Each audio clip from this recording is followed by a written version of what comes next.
Hello everyone, welcome to अध्ययन अध्यापन। मैं निभा आप सभी का बहुत बहुत स्वागत करती हूं और देखेंगे कि यहाँ पर बिहार डीएलएड एंट्रेंस एग्ज़ाम जो चल रहा है वो 3 अप्रैल में फर्स्ट शिफ्ट का एग्ज़ाम कैसा आया, किस प्रकार के प्रश्न पूछे गए थे। और अगर आप लोगों को और भी प्रश्न पता हो जिन्होंने आज एग्ज़ाम दिया है तो ज़रूर कॉमेंट सेक्शन में जाकर जो भी प्रश्न आपको याद हो ज़रूर लिखें, ताकि जिनका भी पेपर आने वाला है उनको हेल्प मिले। यहाँ पर मैं बताने वाली हूँ 3 अप्रैल के फर्स्ट शिफ्ट का क्वेश्चन और साथ ही उसके आंसर, और इसके अलावा 2 अप्रैल के सेकंड शिफ्ट के क्वेश्चन के आंसर बताने वाली हूँ। तो यहाँ पर वही प्रश्न है जो आपके क्वेश्चन में पूछे गए थे, यानी कि आपके एग्ज़ाम में पूछे गए थे वही प्रश्न है। इसके अलावा एक भी प्रश्न यहाँ पर फालतू नहीं है। तो चलिए यहाँ पर देखते हैं कि किस प्रकार के प्रश्न आज के पहले शिफ्ट में पूछे गए थे। तो जितना प्रश्न पता चला है उसके उत्तर आपको बिल्कुल सटीक उत्तर बताने वाली हूँ। तो चलिए स्टार्ट करते हैं और पढ़ते हैं अपने पहले प्रश्न को। यहाँ पर देखिए, किस नदी की सहायक नदी बांग्लादेश में पद्मा के नाम से जानी जाती है। तो आपको पता है कि यहाँ पर गंगा को बांग्लादेश में पद्मा के नाम से जाना जाता है। इसके बाद नेक्स्ट क्वेश्चन देखिए, क्वेश्चन पूछा गया था कि पानीपत का प्रथम युद्ध कब हुआ था। तो 21 अप्रैल 1526 को यहाँ पर पानीपत का प्रथम युद्ध हुआ था। आप पानीपत के दूसरे और तीसरे युद्ध को भी पढ़कर जाएं। इसके अलावा आपको पता है जो भी आपका एनालिसिस वीडियो होता है वो आपके लिए बहुत महत्वपूर्ण हो जाता है, क्योंकि सीबीटी मोड में यानी कि कंप्यूटर बेस्ड जो टेस्ट होता है उसमें आपके पिछले जो एग्ज़ाम के क्वेश्चन है वो भी रिपीट होते हैं। तो एनालिसिस वीडियो ज़रूर देखें। अगर आपने कल की वीडियो नहीं देखी है तो ज़रूर देखिए, बहुत ही इंपॉर्टेंट है।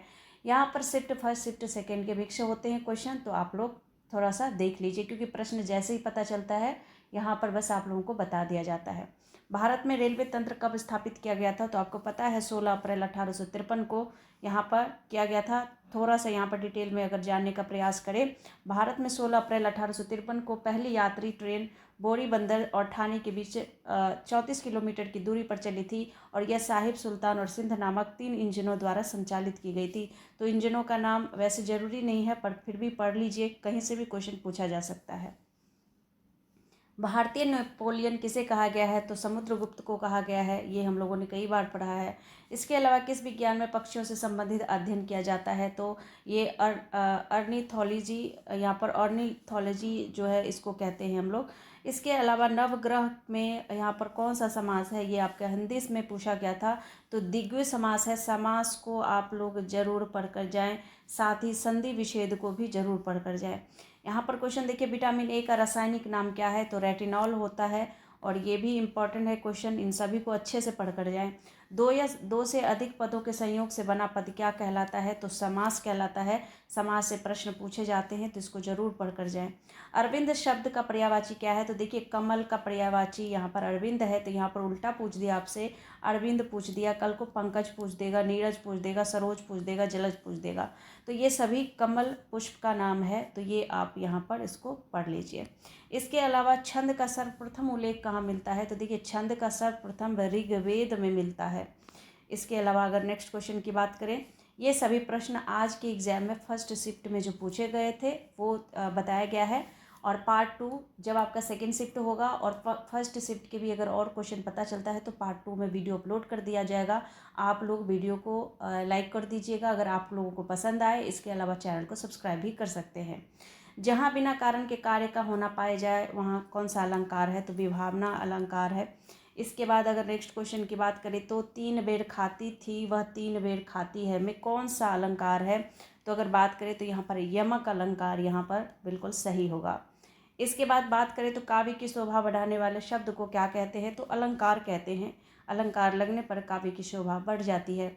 इसके बाद चंद्रमुखी में कौन सा समास है। तो देख सकते हैं आप लोग, समास से प्रश्न बहुत सारे पूछे जाते हैं, इसको जरूर पढ़ कर जाए। कर्मधारय समास है। इसके बाद अगर बात करें तो वातानुकूलित का संधि विच्छेद क्या है। वात जमा अनुकूल जो है यहाँ पर बिल्कुल सही हो जाएगा।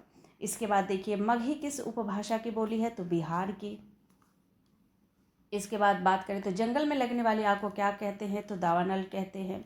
इसके बाद अगर नेक्स्ट क्वेश्चन की बात करें तो पानी को मानचित्र पर किस रंग से दिखाया जाता है। तो बिल्कुल नीला रंग, ये हम सभी देख चुके हैं। इसके बाद आर्टिकल 356 जो है वो किस से संबंधित है। इसके अलावा और आप और भी आर्टिकल यहाँ पर ज़रूर पढ़कर जाएं। राष्ट्रपति शासन से संबंधित होता है, इसी आर्टिकल के तहत राष्ट्रपति शासन देश में लगाया जाता है। मसाले का बगीचा किस राज्य को कहते हैं, तो हम सभी जानते हैं केरल राज्य इसके लिए मशहूर है। इसके बाद बात करें तो इसरो की स्थापना कब हुई थी, तो 15 अगस्त 1969 को हुई थी। ये कुछ प्रश्न जो आज के एग्जाम में पूछे गए थे। कल के सेकंड शिफ्ट में जो क्वेश्चन पूछे गए थे उसका उत्तर देख लीजिए। साथ ही यहाँ पर जितने भी प्रश्न पता चला है उसको भी मैं यहाँ पर, बस वही प्रश्न है, इसके अलावा एक्स्ट्रा प्रश्न यहाँ पर कोई भी नहीं आपको देखने को मिलेगा। पदबंध के कितने भेद हैं, तो 5 भेद है। अब उसे आप जान भी लीजिए कि यहाँ पर पदबंध के कौन कौन से नाम है, उसे ज़रूर पढ़ लीजिए। विद्युत हीटर में तार की कुंडली किसकी बनी होती है, तो नाइक्रोम की बनी होती है। इसके बाद अगर नेक्स्ट क्वेश्चन की बात करें तो छंद शास्त्र में 3 वर्षों के समूह को क्या कहा जाता है, तो उसे गण कहते हैं। इसके बाद अगर बात करें गण के बारे में और जानने की, तो गण मात्राओं और वर्णों की संख्या और क्रम की सुविधा के लिए 3 वर्णों के समूह को एक गण माना जाता है। कितने वर्णों के समूह को, 3 वर्णों के समूह को।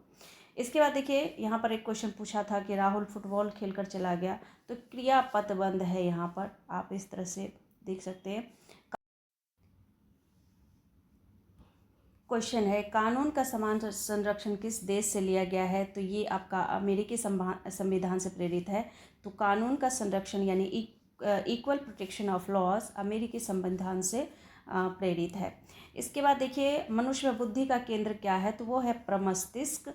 और इसके बारे में थोड़ा सा जान लेते हैं। मानव मस्तिष्क में प्रमस्तिष्क बुद्धि, स्मृति और भावनाओं का केंद्र है। यह मस्तिष्क का 80% यानी सबसे बड़ा हिस्सा होता है। तो सबसे बड़ा हिस्सा जो है ये यही होता है, प्रमस्तिष्क ही होता है। इसके बाद बात करें तो श्रीलंका की राजधानी का नाम पूछा था, तो देखिए अगर यहाँ पर वर्तमान राजधानी पूछे तो श्री जयवर्धनेपुरा कोटे होगा, ठीक है। लेकिन यहाँ पर देखिए यहाँ पर अगर कैपिटल पूछे, राजधानी पूछे, तो थोड़ा सा आप देख लीजिएगा कि वर्तमान पूछ रहा है या न्यायिक पूछ रहा है।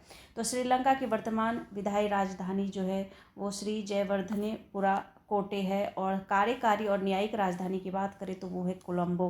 तो प्रश्न में ये नहीं पता चला कि कौन सी राजधानी पूछी थी, यानी कि कार्यकारी और न्यायिक या फिर विधायी या वर्तमान राजधानी भी कहे तब भी आप यही लगाएंगे जयवर्धनेपुरा कोटे, ठीक है।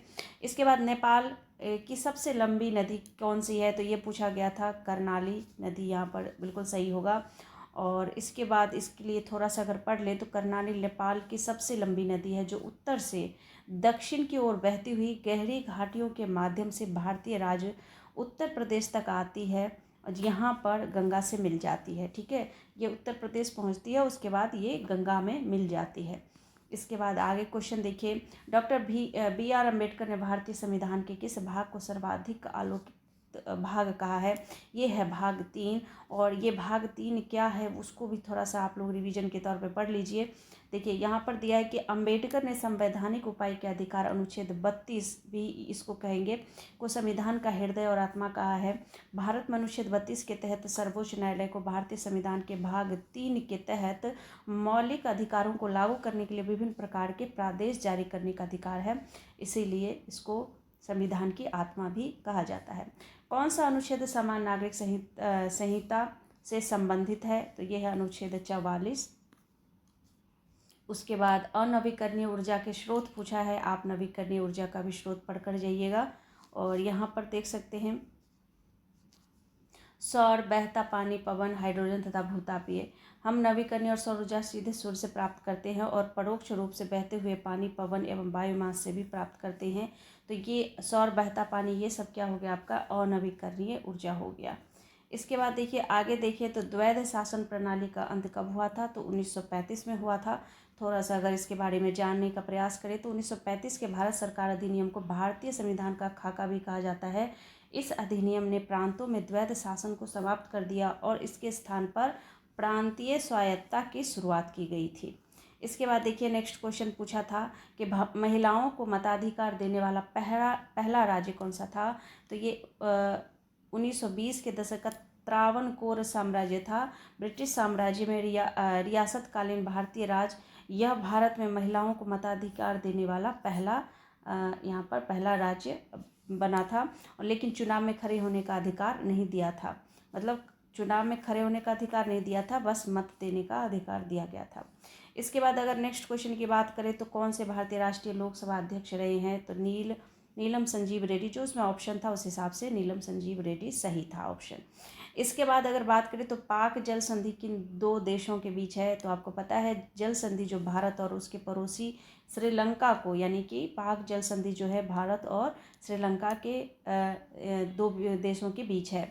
तो यहाँ पर बताया गया है कि भारत और उसके पड़ोसी श्रीलंका को अलग करता है वह पाक जल संधि है, या तमिलनाडु और श्रीलंका में मन्नार जिले में क्या है, स्थित है।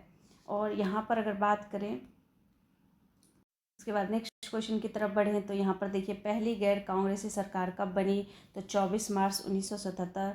और यहीं पर अगर ये भी पूछ दिया हो कि पहले गैर कांग्रेसी प्रधानमंत्री कौन थे, तो यहाँ पर मोरारजी जी देसाई जो थे। यहाँ पर इन दोनों प्रश्नों में से कोई एक प्रश्न पूछा गया है, कन्फ्यूजन की वजह से दोनों प्रश्न यहाँ पर दे दिए गए हैं। इसके बाद छंद की प्रत्येक पंक्ति को क्या कहते हैं, तो चरण कहते हैं। इसके अलावा अगर बात करें तो अभिसारी लेंस का दूसरा नाम क्या है, तो उत्तल लेंस, ये पूछा गया था। और ये मैंने आपको बता दिया कि अगर नेक्स्ट क्वेश्चन पूछ दे कि अपसारी लेंस को क्या कहा जाता है, तो अवतल लेंस कहा जाता है। तो ये दोनों ही इम्पॉर्टेंट है, अगले एग्जाम में कुछ भी पूछा जा सकता है। निश्चल शब्द का संधि विच्छेद पूछा था, तो निह जोड़ छल यहाँ पर बिल्कुल सही होगा। इसके बाद अलंकार के कितने भेद हैं, तो 3 भेद हैं। वो कौन कौन से, वो जान लीजिए। देखिए यहाँ पर दिया है अलंकार मुख्यतः 3 प्रकार के होते हैं, शब्दालंकार, अर्थालंकार और उभयालंकार। ये तीनों के नाम आप याद रख लीजिएगा। इसके बाद नेक्स्ट है कि वन शारदी चंद्रिका चादर ओढ़े में अलंकार कौन सा है, तो ये रूपक अलंकार है। इसके बाद अलंकार को भी अच्छे से पढ़ लीजिएगा। तो ये कुछ इंपॉर्टेंट क्वेश्चन, अगर और भी प्रश्न प्राप्त होता है तो ज़रूर उस पर मैं वीडियो अपलोड कर दूंगी। तो अगर आपको यहाँ पर वीडियो पसंद आ रहा है, क्वेश्चन आपको बिल्कुल सही दिए जा रहे हैं, जो प्रश्न पूछे जा रहे हैं, तो मिलती हूँ अगले वीडियो में। तब तक आप लोग अपना ख्याल रखिए, अच्छे से तैयारी कीजिए और एनालिसिस वीडियो के आधार पर अपने प्रश्नों की जो यहाँ पर कह सकते हैं कि तैयारी कीजिए, ताकि आपको पता हो कि किस प्रकार के प्रश्न यहाँ पर पूछे जाते हैं और उसी प्रकार के प्रश्नों की तैयारी करना सही रहेगा। मिलती हूँ अगले अपडेट में, तब तक के लिए धन्यवाद एंड थैंक यू।